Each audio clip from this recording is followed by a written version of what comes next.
And that appointment is over just like that. And we're already ready to go back home.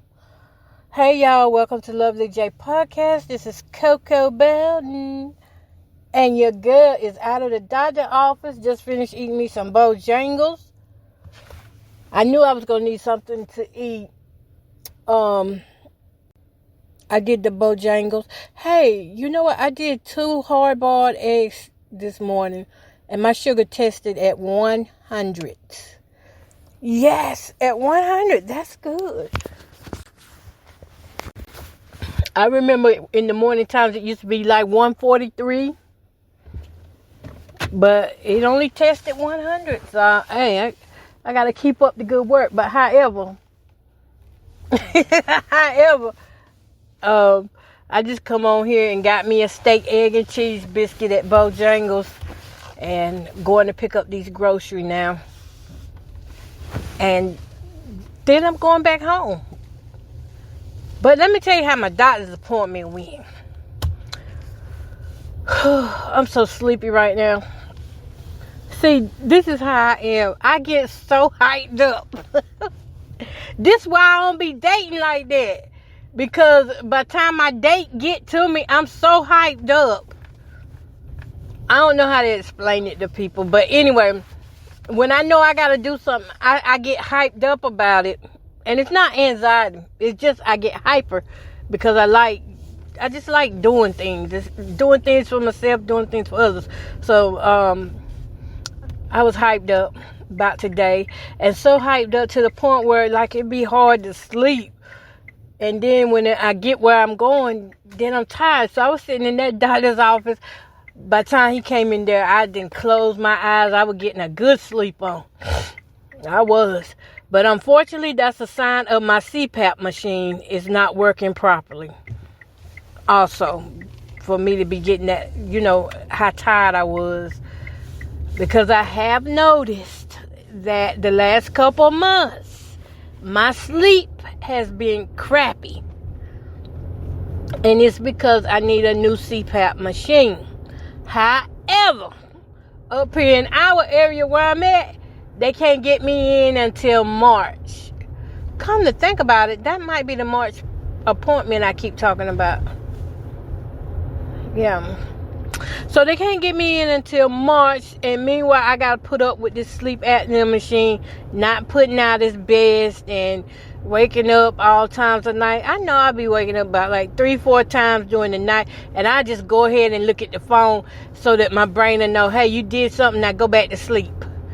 I done got so used to it. And I know what it takes to put me back to sleep is usually just looking at that phone, look at the time, and then get on back to sleep. But yeah, it's the sleep apnea machine. And then he checked me out today. It just so happened, to be honest, I don't know what the appointment was for today. I don't know what it was for. Somebody else set this appointment. I didn't set it. But I came on in anyhow. And I'm glad I did because kind of find out I have a sinus infection. And that sinus infection is like tearing me up right now. It's got me with and I think I've had this sinus infection for a while, to be honest.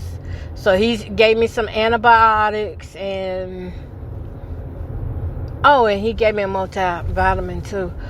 But yeah, I think that the sinus infection has did a lot, like drowsiness, dizziness.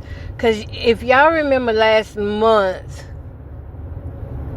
when I was driving, I had to pull over and I had to buy some sinus medicine and I had to get something for dizziness, and I had to wait in the parking lot until it worked.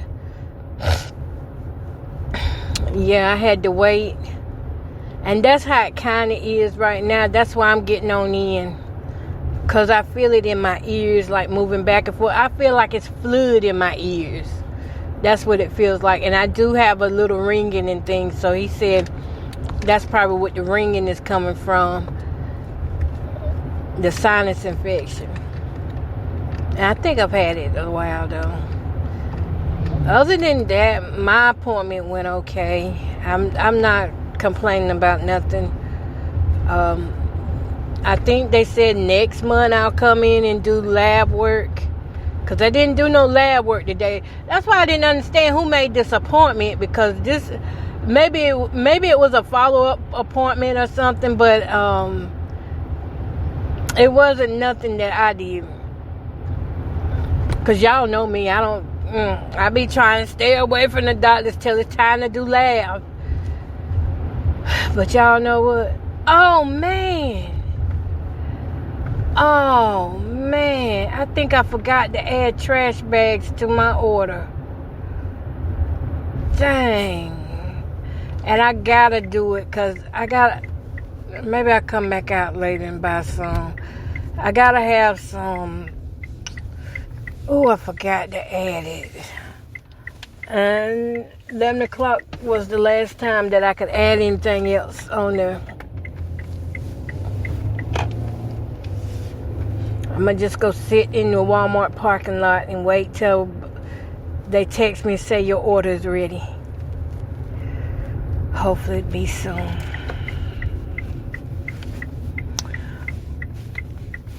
Well, I'm glad though that appointment was made, because I really got some things. Otherwise, I probably wouldn't have made no appointment, to be honest.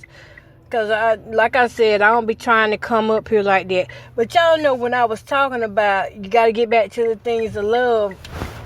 Well, this part right here. I went in there and it was an older white man sitting in there. And he was just telling the story about how he lives in this house with no power, no electricity, and no running water. And however, my heart does go out to him, and I pray he get it together, whatever is stopping him from having those things. And at the same time, I'm looking and I'm listening. I'm hearing his plea and things. And now, he didn't ask me for no money or anything. But at the same time, I could look at him and tell that some of that, I don't know. I'm compassionate, but I have to be careful how I let my compassion, get me into things that I can't get out of. So I just listened at him talk and talk back to him. I didn't offer anything, because honestly, I didn't have anything really on me like that.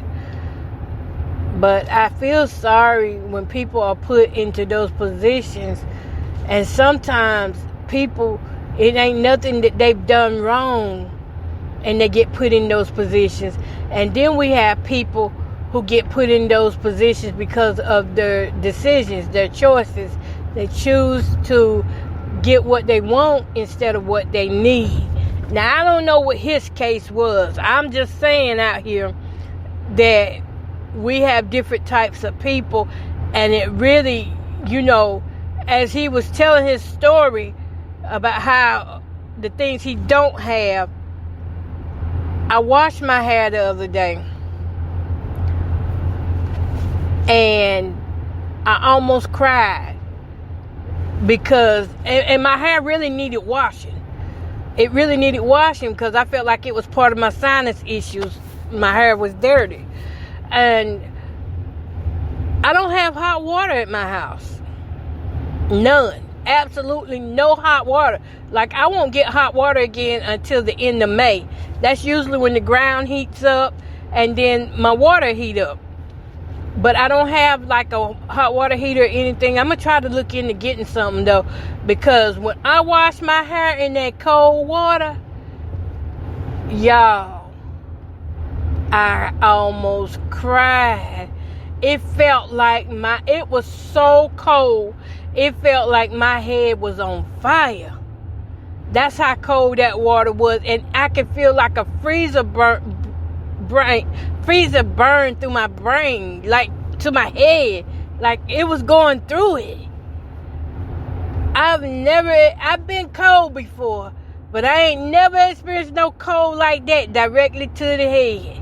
Now we must got thin skin on our head, thin scabs and stuff, because that was so cold. I thought it was gonna knock me out, and I couldn't stop using the water because I had to get that hair dye out.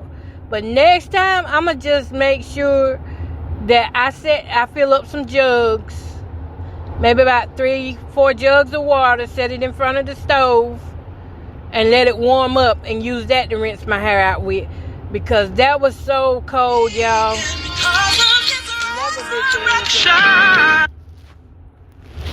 Sorry about that, y'all. I thought I had my phone off, but I didn't. But there are people, though, so I understand what he was saying. And I know that's terrible. And he was even saying that he went to stay with his neighbor a little bit, but then said his neighbor won't know better. Said that he had a little propane stove, and he said he had a propane stove, but he didn't have no electricity and stuff either.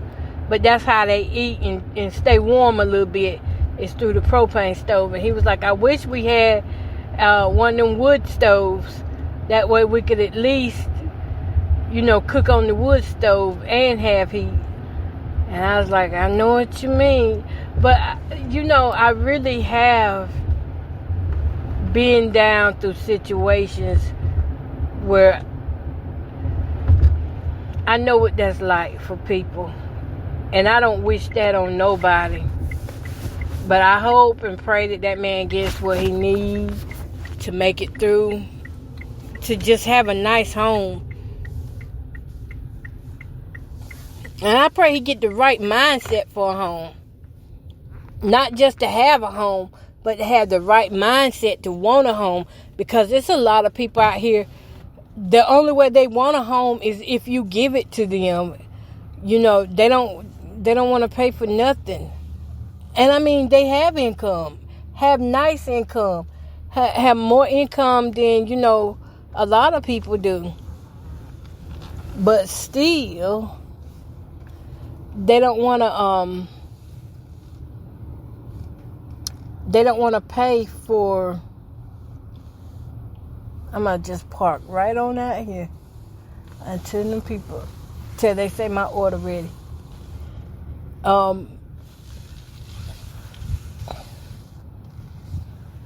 As I was saying, a lot of them, they have income, but they don't have the mentality.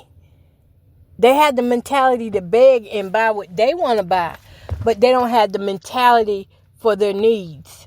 And that's the saddest part about the people in our country, in the United States, is they think, well, I get a little disability money and I want to, pay for this, pay for that.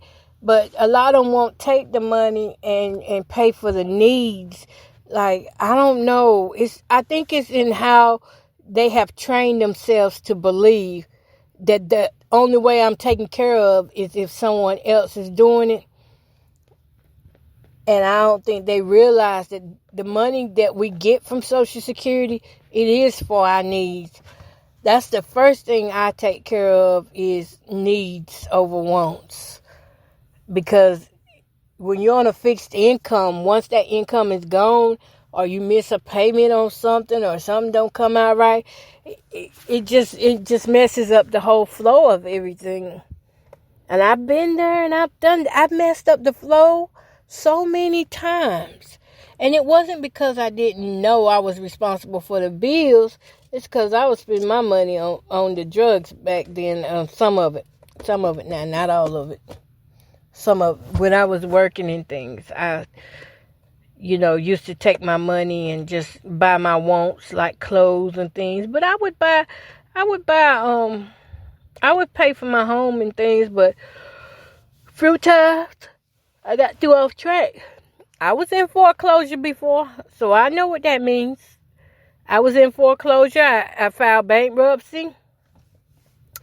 I had to come off the bankruptcy once I paid for it. And even while I was on bankruptcy, I was still making bad financial choices until they was like, we just got to call this a hardship. And so I ended up going back in court for a hardship, and the judge lowered down, some of the things I had to pay for so that they could just be done with me, because I was making bad financial decisions. And when I look at that and I hear that man's story, my heart just goes out to him. But I could tell he got some habits. I could tell he got something going on. Something's going on. And hopefully he'll get it together.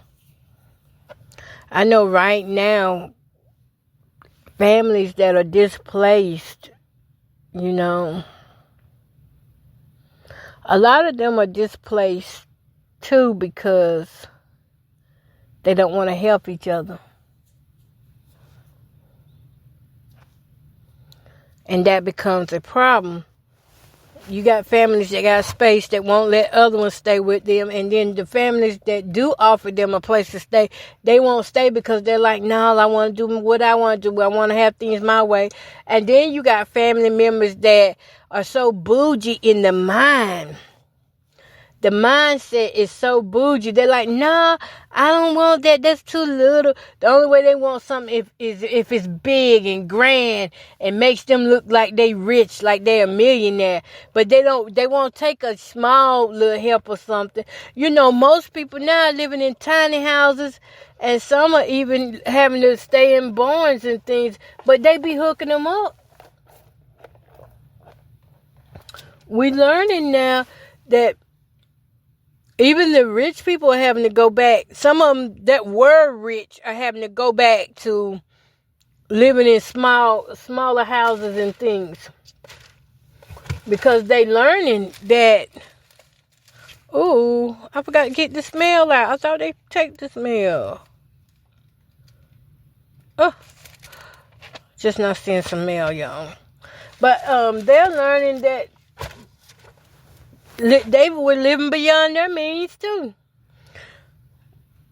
So yeah, when we see people, it's good to help people though. But as that man was telling that story, all I could think of was, Lord, I thank you. I know the water cold, but thank you. This morning when I got up and took my bath, I took my bath in cold water. And I said, Lord, I thank you. But I tell you what, every time it's time for me to take a bath or something, I don't know how it does, but somehow I don't feel the coldness like I did when I washed my hair. I don't know, washing my hair might have took it too far. It was so cold. I ain't never felt the feeling like that. It felt like somebody poured hot grease in my head. It was just setting it on fire. That's how cold it was. It was so cold it became heat. I will not do that again. I might try it in March. In a couple more months. When the ground warm up. And I'm going to try to get me a hot water heater because I want to take a shower. I can't take a shower like that. Yeah. But yeah, during this time, these winter months, let's keep those that are homeless in prayer. And, help out if you can. Even if you know what they're doing with their money. If you know they're not spending their money right, and they're not spending their money right, and you just happen to be around them, don't judge them, don't criticize them, because that's who they are.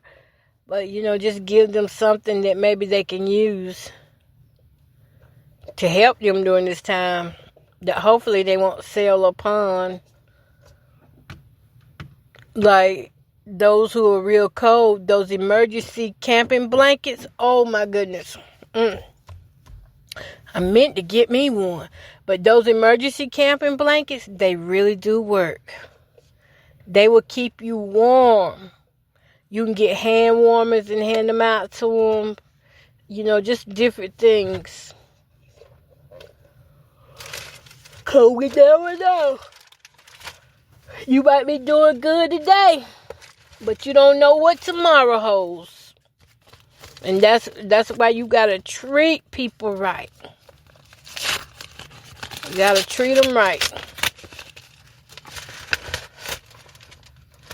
Yep. All right, that's all I want to say. Peace, love, and happiness. Y'all go be nice to somebody. If you don't do nothing but give a kind word, just be nice.